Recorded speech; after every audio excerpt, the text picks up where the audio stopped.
Grangemouth is home to the oil refining, chemicals, petrochemicals, plastics and gas industries, and home to thousands of people too. You, your family, neighbours and workmates may well be used to the kind of work that goes on here and know how vital the industry is to the local, national and international economies. There is a strong demand for the type of products manufactured here, and it's important to the future prosperity of the area. However, the safety of our industrial processes is paramount, and that is something we should never forget. Many of the materials handled are potentially dangerous, so the work that goes on here has to be done with great care. Each company takes its responsibility for handling hazardous substances very seriously. The law requires them to. But back in the late 1960s, even before major incident legislation was in place, the companies, local authorities and emergency services got together as a partnership to form a major incident control committee known as MICC to pull together individual company and local authority plans for dealing with emergencies.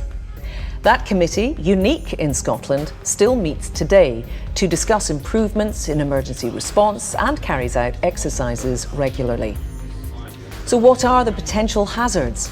Fire and explosion are two obvious dangers. Both may result in harm to people and property damage and could result in the formation of smoke, which could cause breathing difficulties.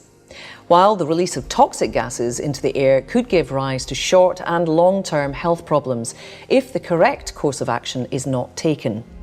In addition, the release of certain materials could have a polluting effect on a wide range of natural resources. It is reassuring that the safe design and operating practices used by each company make a major incident extremely unlikely, but the risk, however small, is always there. The MICC partners routinely participate in multi-agency integrated emergency planning exercises, which ensures a coordinated response from all involved. Indeed, some companies even keep their own fire service. Every user of hazardous material is required to have detailed plans for coping with emergencies. And if an incident occurs that's confined to a local area within a site, specialist staff are trained and quickly available to deal with emergencies and to call for external assistance if necessary. If an incident does occur which is so serious that a responsible person at the scene believes could have implications beyond plant boundaries, they'll activate the MICC incident procedures. The affected company will immediately alert the emergency services, who will in turn inform the other MICC companies, Falkirk Council and other partner agencies. All companies automatically send a trained technical advisor to our incident management suite. Should a major release of toxic gas into the atmosphere occur, the police, on receiving notification from the company, will request the community warning system be sounded. This two-tone alarm sounds continuously for 5 minutes and is silent for 1 minute before continuing the cycle. If you hear the community warning system, or if you're suddenly affected by a gas in the atmosphere, go immediately indoors, close all external doors and windows and turn off ventilation systems.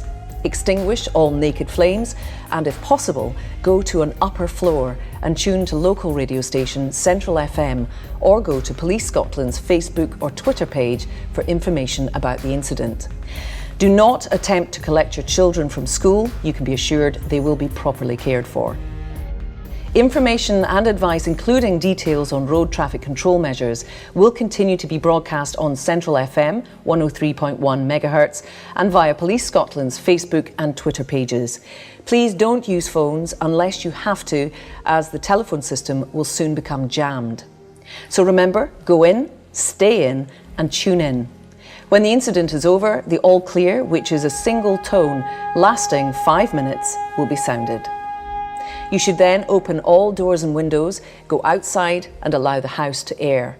Obviously, it is important to test the community warning system from time to time. So twice a year at 7 p.m. on the first Wednesday in June and at 2:30 p.m. on the first Wednesday in December, this is done. Posters alerting you to these tests will be displayed locally. If you hear the alarm at any other time, the safety guidelines must be followed. These guidelines are also detailed in a leaflet issued every 2 years by the MICC.